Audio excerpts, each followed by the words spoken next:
who actually get sanctioned or suspended for not helping. But I want to read that again because I just want to make sure that everybody understands and know what I mean by the issue of what I mean by public health. And the question uh, is police brutality a public health crisis? And again, public health promotes and protects the health of people and the communities where they learn, work, and play. And while doctors treat people who are sick, public health tries to prevent people from getting sick or injured in the first place. And we went back and we talked about the fact that there were first responders are part of the public health community, or those workers who are involved in that type of work. And we know that in Memphis, the two police officers um, who were actually dispatched to the location were fired for failing to aid Tyree Nichols after he was beaten by police, and have now had their license suspended by the Tennessee Emergency Medical Services Board. And they voted unanimously to impose a summary suspension on Jamichael Sandridge and Robert Long. Sandridge and Long were dispatched and arrived at the scene where Nichols was handcuffed on the ground at about 8:41 p.m. And Memphis Fire Department leaders said that the EMTs requested an ambulance but failed to do an adequate assessment of Nichols. Sandridge for failing, he faulted Sandridge for failing to administer an IV or monitor Nichols' vital signs, and faulted both men for failing to administer high flow oxygen or offer any other meaningful aid. Long and Sanders both approached carrying medical supply bags, but didn't aid Nichols for the duration of the footage. They stated they were his best shot, and they failed to help. And the board voted separately on each EMT suspension. Both votes were unanimous with two members absent. So I guess the question is, does it matter, and what is the significance of calling out police violence as a public health crisis? I guess that's really the question. And I know that the American Public Health Association and American Medical Association both have stated that police brutality is a public health crisis. I'm reading an article from the American Medical Association where it says that about 1,000 people die at the hands of police each year. And they say that African Americans are 3 times more likely to die than their white counterparts during a police encounter. And they said that a 2008 statistics from the National Academy of Science indicated that 1 in 1,000 African American men or boys will be killed by police in their lifetime. That's pretty high, right? Yeah. Yeah. So, I mean, that's pretty, a significant number. And now, they're addressing it as a public health crisis. I mean, one of the things that is alarming when it comes to the issue of police violence and police brutality is that we see so much, things relative to police, violence that's been addressed politically, been addressed in so many different type of forums. But the problem is that, it tends to be like most things when it involves African Americans. The reaction is always goes at a snail's pace. And you wonder why there's such a slow reaction when it comes to issues that are clearly, of impacting, African Americans, and police brutality impacts a lot of people other than African Americans. But I mean, obviously, we know that it impacts African Americans at a disproportionate number. And what we see, again, as we talk, for example, and I'm just trying to get it out there because I think to some degree, I'm just venting, I guess you can say. So, when you look at the issue of police brutality and you clearly see that there is a an ongoing issue, constantly addressing police officers, whether it's unlawful killings, whether it's unlawful beatings, and many other areas. I mean, we've been seeing things where, police are, doing things to, there is no exception. I mean, from children to elderly people that are being mistreated by police. And the response has always been a response that addresses it. We see, so many different newscasts. We see it being addressed in so many different forums. We also see, for example, like in Tyree Nichols, we see the fact that individuals are being arrested, or terminated and being arrested. But now that we've determined that it is a public health issue, at least by the American Medical Association, which I think is good enough. The question is, how do we, what do we do as far as really making a difference in this country as it addresses the issue as a nation when it comes to police brutality? I mean, we still are wrangling with the whole George Floyd situation, right? Mm-hmm. And people are so slow and reluctant to do any of those, to implement any kind of bills or any kind of really significant policy that specifically addresses things as it relates to African Americans.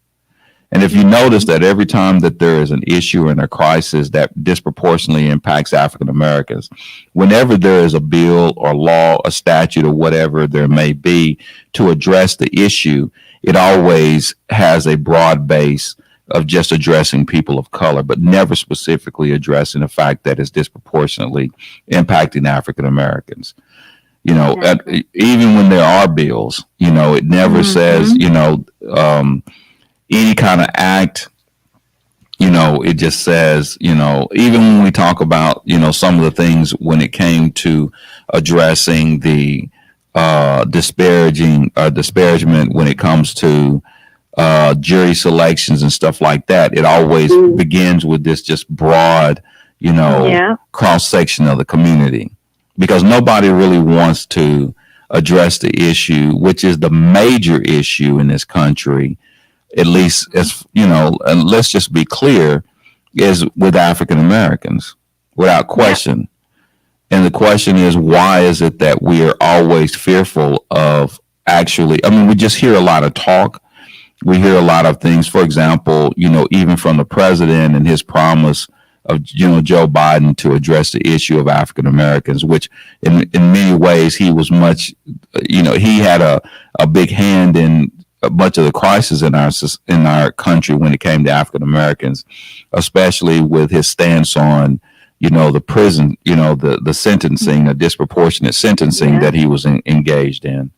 But we don't really hear how you're really going to do anything about it and how you're going to really fix any of these things.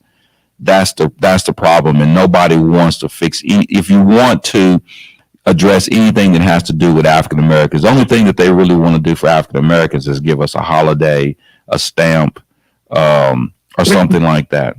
They don't want to do anything that's going to have a significant impact that's going to even the playing field.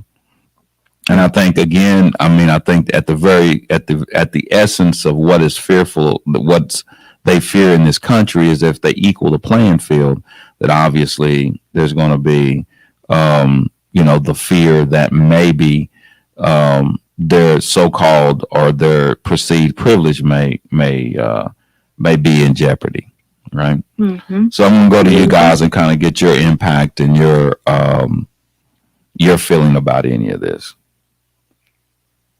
In terms of talking about the fact that, they really never addressed the issue that African Americans have been struggling with in this country, which is, feeling the effects of systematic oppression. Mm-hmm. I think it's because in itself, it's what allows a lot of these people to stay in office. Continuing to oppress African Americans allows these individuals to stay there.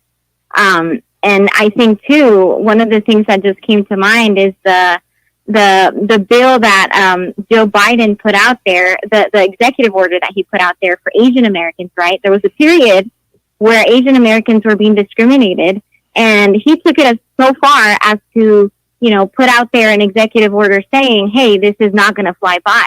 Yeah. But African Americans have been struggling with discrimination, oppression, systematic, and nothing has been done about that. Yeah. And to the aspect of police brutality in the U.S. being viewed as, a public health concern, I think that, there's definitely some sort of legitimacy. There's consequences for both physical, emotional health. Police brutality can result in physical harm, and, it can have long-term health effects for individuals. And not only that, but the psychological trauma of witnessing police brutality can result, in conditions resulting into anxiety, sadness. And police violence has a disproportionate negative impact on populations that are already disenfranchised, right? Right. But it's even in the wording of addressing it as a public health crisis that it affects populations, but they don't necessarily say, hey, the people that it's mainly affecting is African Americans in this country. And I think the reason why we go there is because, one, they see the power in, the fact that the black vote was what got Joe Biden. The black vote was what got Kamala Harris. And I mean, they haven't done anything for the black folk. Right. And they're still in office, and they're going to continue to be in office. And I think it's just a very blatant call saying, African Americans in this country, we're not going to do anything for you. Why? Yeah. Because who's going to come out and speak up for them, right? Yeah. Who's going to go out there? Who's going to be the Martin Luther King? Who's going to be the Malcolm X? There's none of those leaders nowadays. Mm. And I think that's what we're lacking, that nobody sees. And I think that they do see in some sense the power that the African American community have, that in putting those words in this public health crisis, then what does that do? In one end, it makes the African American community stronger to come together.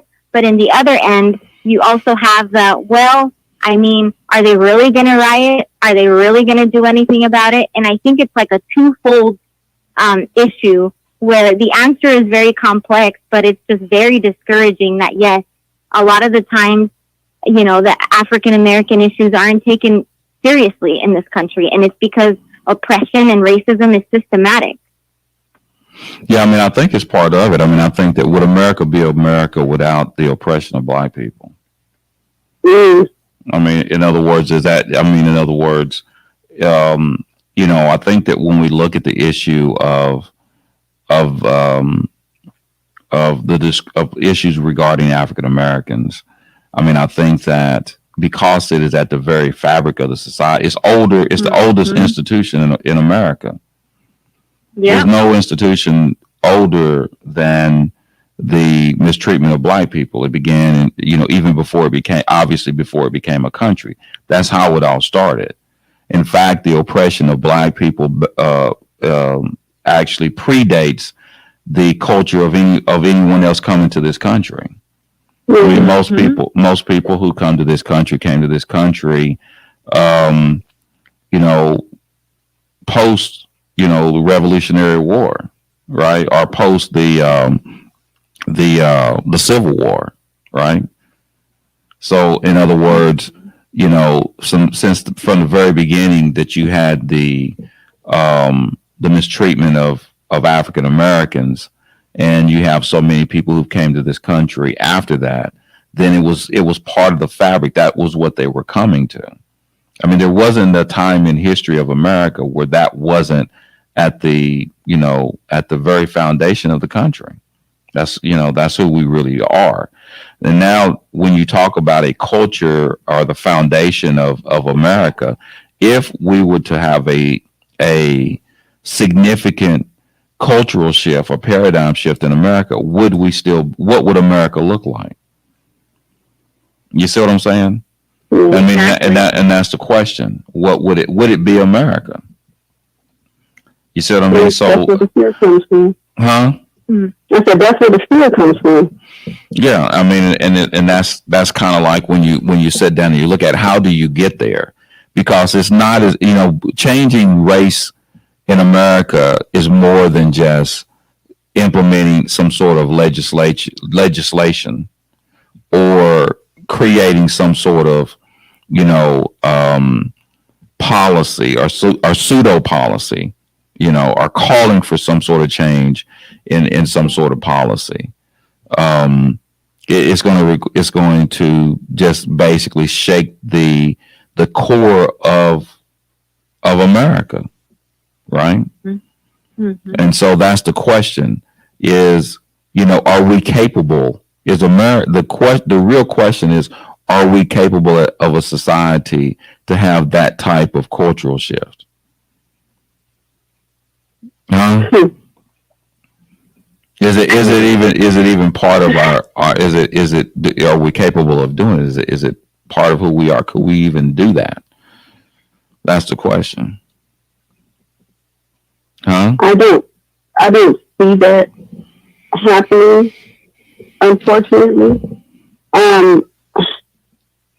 So one, you have to admit all the way around that is a problem, that it is a problem, and it's facing black more than others.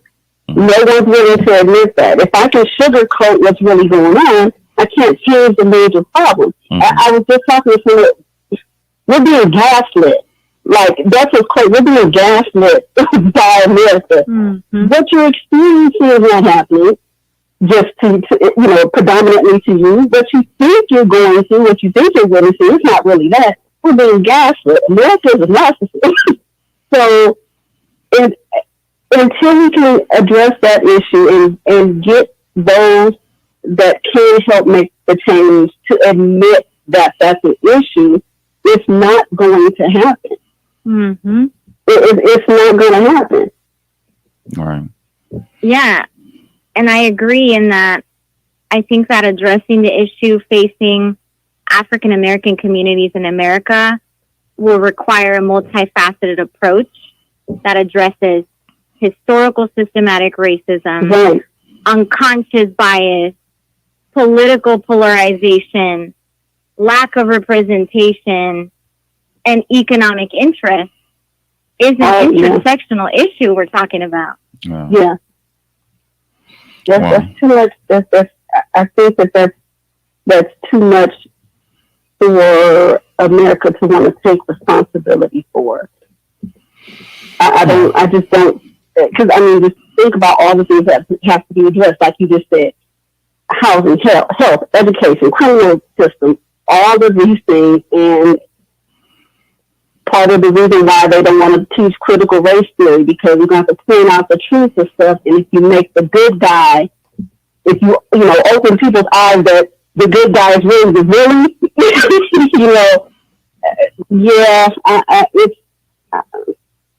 I would love to say, yeah, we can do it, but I don't know.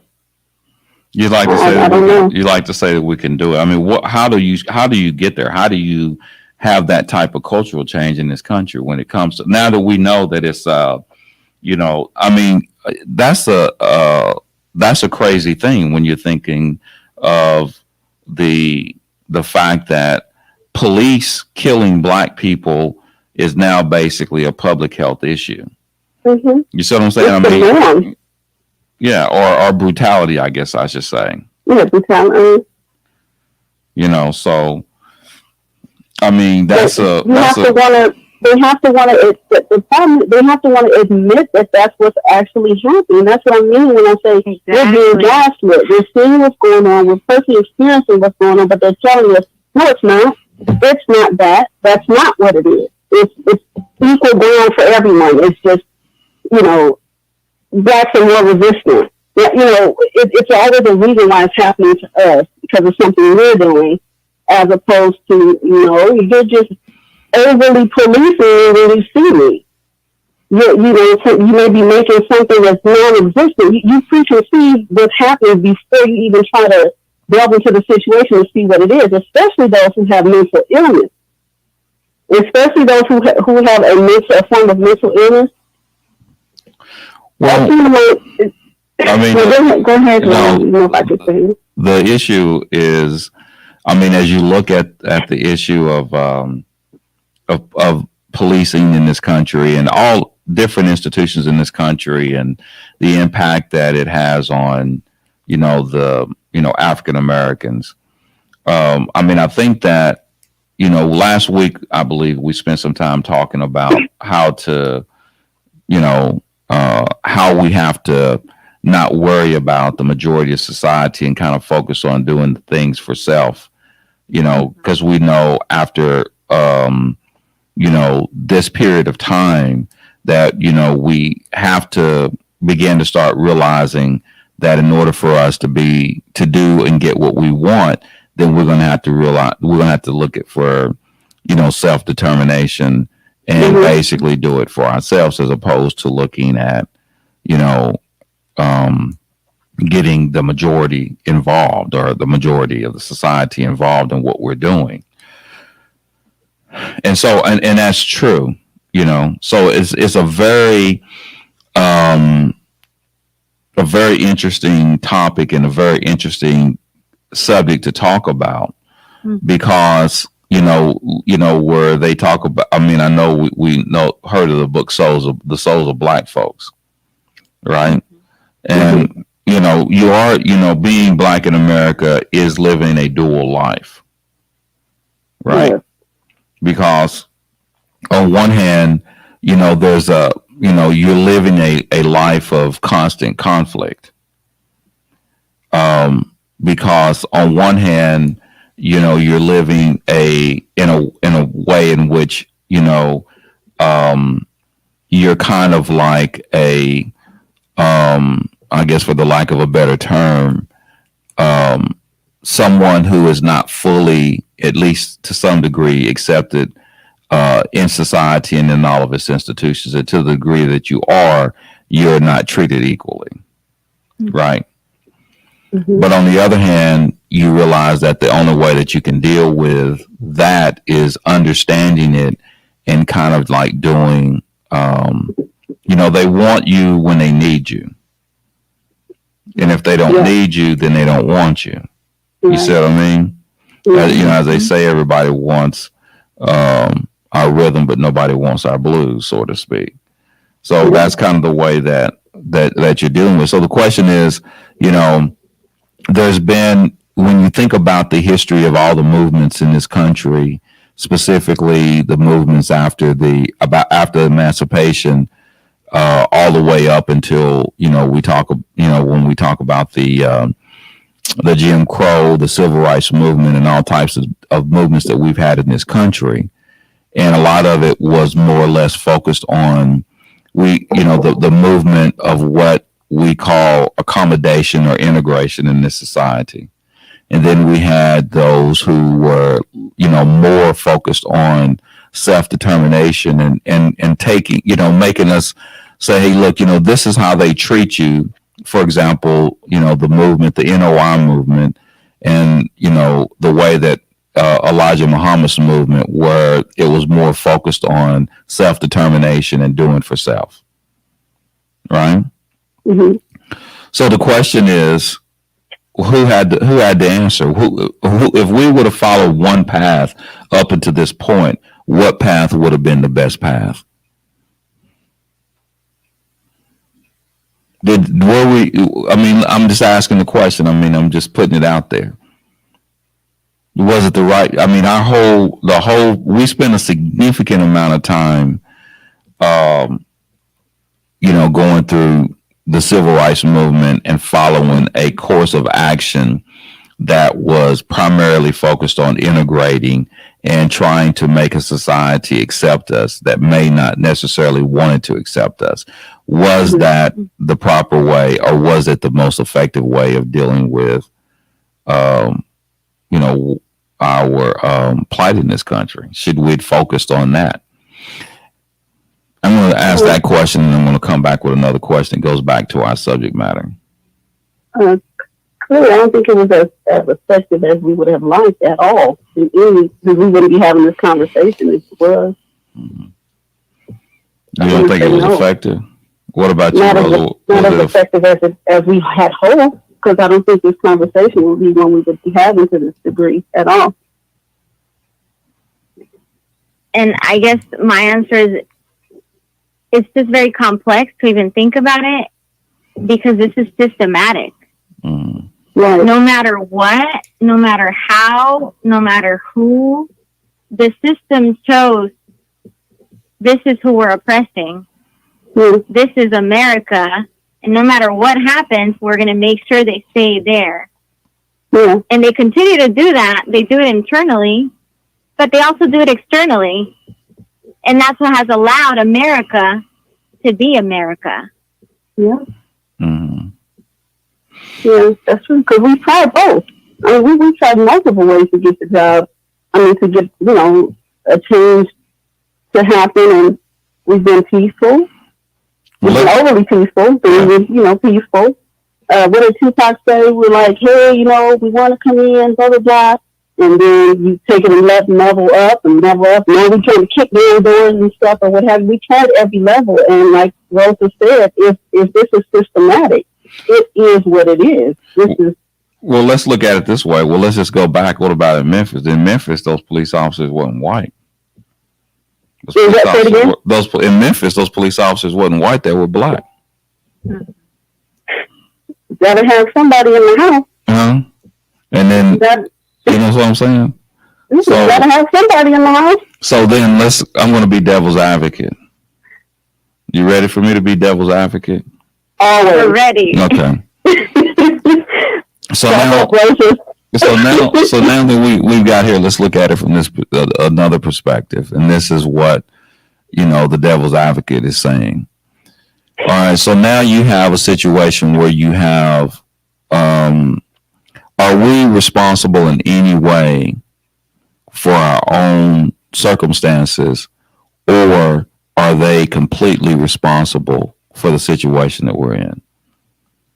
I mean, you begin from, clearly these things are true. Clearly the whole social construct of color was something that was primarily, I guess they went to the continent and they used their methods and tactics of divide and conquer, and were able to go and get individuals from the continent and bring them to the Americas and put us in the chattel slavery, maintain us in the chattel slavery for centuries, and since that time maintained us in some sort of apartheid type of situation since within the last since the time of emancipation, and as well as the issue that we're dealing with the criminal justice system, the prison system, the prison system, right? Mm-hmm. So, all right. So now the question is going to be, what is it that we can do, right? So, in other words, now everything is their problem. None of it has to do with us, our circumstances. I mean, is there any blame? I mean, so when we get into the discussion at some point in time as being devil's advocate, can we get? No, we know they're not going to do anything, right? Mm-hmm. You see what I'm saying? Right. We know that they're not going to do anything. What do we do, and how do we, at some point in time, change the dynamics as it relates to how we relate to each other? How does that happen? I mean, look at what you're doing, Mr. Ali. You have a whole radio. You have a whole law firm. You do it yourself. Mm. You don't, we shouldn't internalize racism and act on a victim mentality. We should act on a victor mentality and know that just because a system is oppressing us, that doesn't mean we can't change a thing. Yeah, I like that.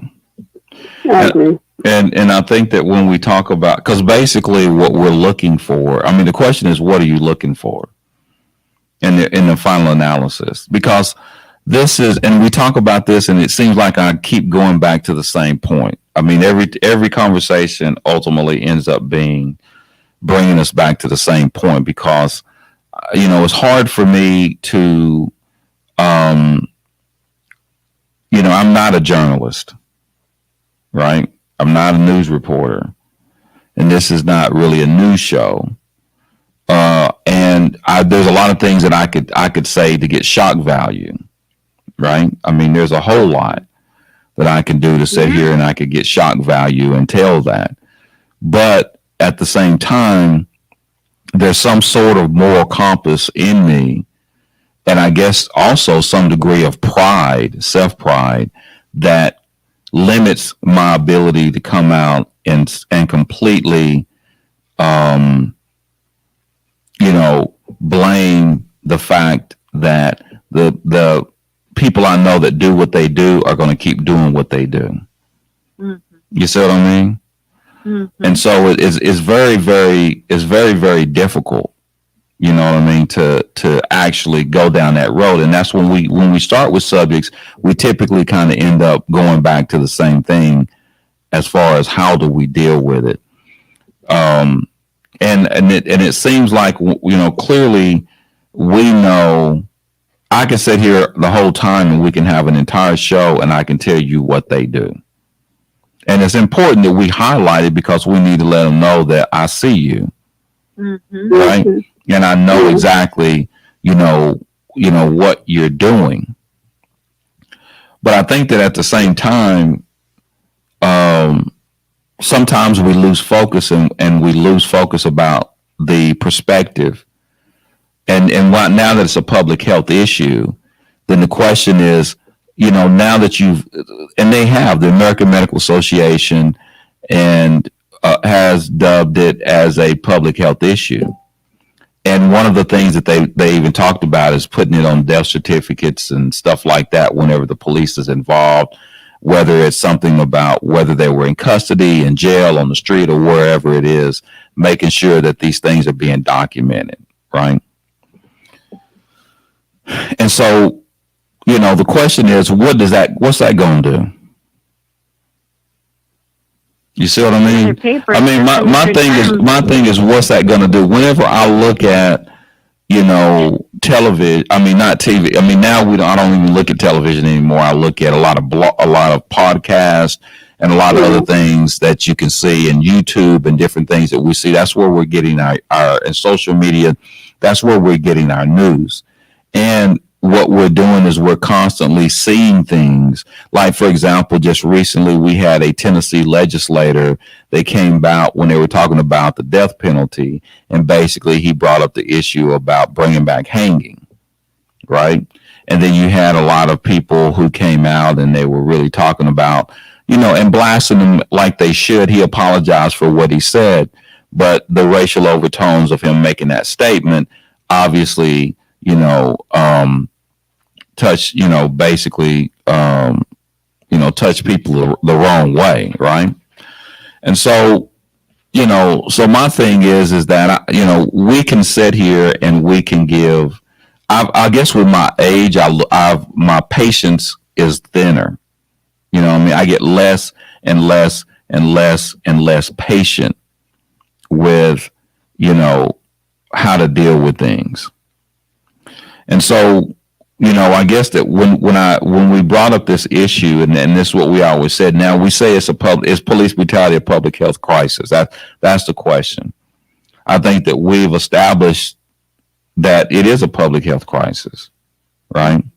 Yeah. Then the question is, I think that then we go back to answer the question. Now that it's a public health crisis, where do we go from there? Now, let me give you an example. Let me tell you how this looked. Let's just say, for example, we had a medical doctor or some sort of physician or someone else, an EMT or someone else that appeared on my show as a guest. And I asked them the question. I said, "Hey, is police brutality a public health crisis?" And they come back and they say yes. And they'll give me statistics and they can tell me about all of the things that has happened that would support the fact that it's now a public health crisis. And if I ask them a question about, hey, what do we do and how do we deal with this public health crisis? And then they would give me some sort of, great, answer that is pretty generic and across the board about how we should have different policies, police policies and, all these other things that we've been talking about for the last 400 or 500 years every time that there's a problem. And in the final analysis, what's going to happen? You're going to leave here and you're going to hear someone talk about it. You're going to feel kind of good because now somebody has recognized it, and now you know it, and now you feel better because you realize that maybe someone understands that your plight may not necessarily be your fault. Am I right or am I wrong? Is that really what's going to come out? Am I really going to convince someone that, okay, I didn't know that police brutality is a public health crisis, and now I know? I mean, is that going to happen? No. You see what I'm saying? No. Yeah. So, I mean, and I don't know how to even articulate, my outlook and my paradigm when it comes to these things, when it comes to these particular issues. And at some point, I mean, when are we going to get fed up, man? Mm-hmm. You see what I'm saying? When are we going to get fed up? I mean, exactly. we're not, I mean, it's like you're going to keep doing the same thing over and over and over again. And then what are you going to do? Yeah. Take your ball and go home? No, that's not. They keep treating symptoms of a disease called racism. Right. But they treat the symptom, but they never talk about the disease. Right. And the biggest thing now that this is where I believe that the results are going to come in or are basically a way of dealing with it is there has to be, we cannot continue to do the same thing that we've been doing in the past. Yeah. You know what I mean? And most people aren't really doing, I mean, you have to do something. And part of our problem, I think, is discipline. Mm-hmm. And we have to be consistent about some of the things that we are doing when we're addressing those issues of brutality, or those issues of not only brutality in all these other institutions. Yeah. You see what I mean? Yeah. And so, and sometimes I think that, we say, what, they don't get it, but sometimes, man, do we really get it? Exactly. You know what I mean? Yeah. I mean, do we really get it ourselves? Because we always talk about what we're going to do, and we're always talking about things that we need to do, but most of us aren't willing to do. Are you really willing to do what it takes, to get your freedom? And most people aren't. Mm-hmm. That's the reason why, Harriet Tubman said, I could have freed a whole lot more slaves if I could have convinced them that they were slaves. Mm-hmm. Right? Mm-hmm. Because most people in other words, her biggest challenge when she was trying to free slaves was trying to get the slaves themselves to change the way that they're doing things. And the hardest thing to get, and this is the thing of the challenge about us, is that you can sit there and you can talk to someone and they could almost acknowledge everything that you're saying, but they're not changing themselves. Yeah. When you leave here today, assume that you're part of the problem. Assume that you're part of the problem. Just because you woke Yes, doesn't mean that you're not part of the problem. exactly. You see what I'm saying? What are you going to do next week? How are you going to change your paradigm? You're stuck in it. You're stuck in your thoughts. And you're not willing, because every day when you wake up and you're going to do the same thing tomorrow that you did today. Exactly. And you're going to preserve yourself. And what are you going to do different than what you've done today? And most people aren't going to do that. Just like, you know, armchair revolutionaries are the people who you see what I'm saying? What are you going to really, what are you really going to do? And that's the issue. That's the change that we have to see, because it's the same thing. It's just like, going to workshops and going to conferences and talking about what? And then when you leave there, what's going to happen? We're going to have the forum, and we're going to sit here and we're going to have, what are you going to do? So we're going to rent out the banquet hall at the Marriott, and we're going to summon all these people, and then we're going to summon the people that we want to recognize. They're going to come in. They're going to give us a really nice speech and get us all,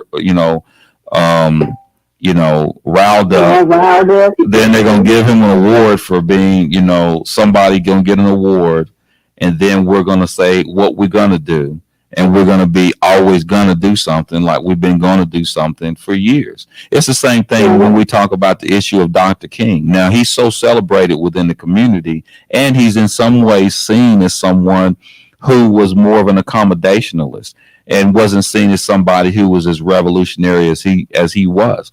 But the reality was most black people didn't want to have nothing to do with Dr. King during his time. He was seen as a troublemaker by most black people, because they were scared of that. They didn't want him coming in their place and creating problems and creating trouble. You see what I'm saying? And that's what they felt like, a lot of those individuals. And had more people been involved in that movement, regardless, that movement would have done a lot better. But there wasn't as many people in those movements as people would like to let out. Everybody all of a sudden was a revolutionary, and everybody talking about what they did during the 60s. But most of you didn't do nothing during the 60s. Don't even, you know what I'm saying? It wasn't like, you know what I'm saying? Because everybody's saying, well, you know what I mean? It's just like us and what we're saying about the younger generation, what we did. Well, we ain't doing nothing, so why would we expect them to do anything? What are you doing? Yeah. You see what I'm saying? Now we want to know what's wrong with them. What's wrong with this next generation? I can tell you what's wrong with them. Us. We're what's wrong with them. Yeah. You know what I mean? And that's what we always talking about them. And now, we talk about they lazy. Well, they are, but we made them lazy. We didn't teach them work ethic. We're treating them like babies. Mm-hmm. And now we want to know why they act like a baby, because you treat them like they're a little baby. We got, I saw a kid open the door, get out of the car, walk to the trunk, pull out a damn stroller and get in it.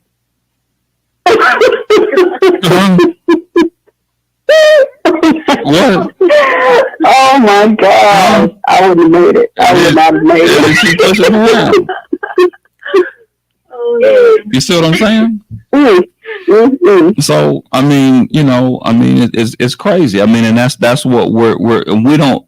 Sometimes we don't realize, what's the greatness of what we had. Like, for example,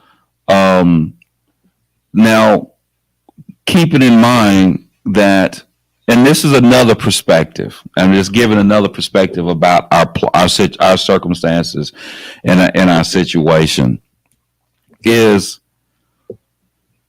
we want to ask this question, and I have a hard time articulating this.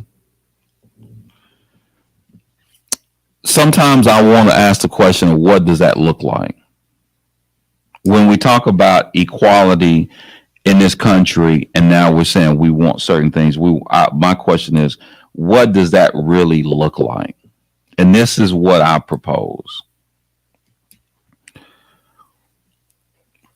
One of the issues that my thoughts are this way. When I'm in a room of people that I know are racist, and it happens a lot.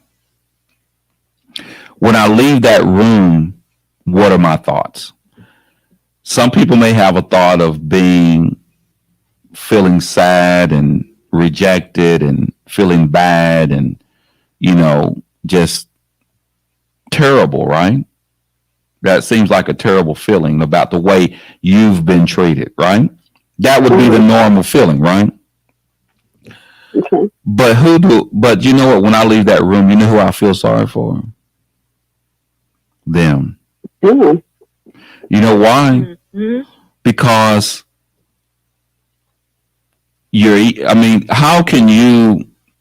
how can you feel bad when evil does bad things to you? Right. You see what I'm saying? Right. Yeah. And so that's the perspective. Is that if you look at let's look at the history of this country, right? And there's some degree when you look. Sometimes there's this subconscious guilt, right? Okay. Guilt is a very bad thing to have to carry. Is guilt that you've done certain things. I mean, people carry guilt their entire lives about things that they've done to other people. There's people that commit murders, and why do you think a person who committed a murder 50 years ago comes out and confesses? Because it's that kind of guilt. And for me, I do not envy that guilt. You know what I'm saying? I do not envy being in that position. Mm-hmm. You see what I mean? There's that silver lining in the situation, is that in one hand you can only see what you see, and what you see is your circumstances. Mm-hmm. But what you don't see is that you have to step out of the box and you have to look in and you have to say, would I really want that? So that's what you're asking when you're asking privilege. You're saying, I want to be treated like you. You understand? And the reality of it is that I don't want to be that way. Think about that. Yeah. You see what I'm saying? And sometimes we miss that. We miss the fact that, and then how you got there. Mm. You see what I'm saying?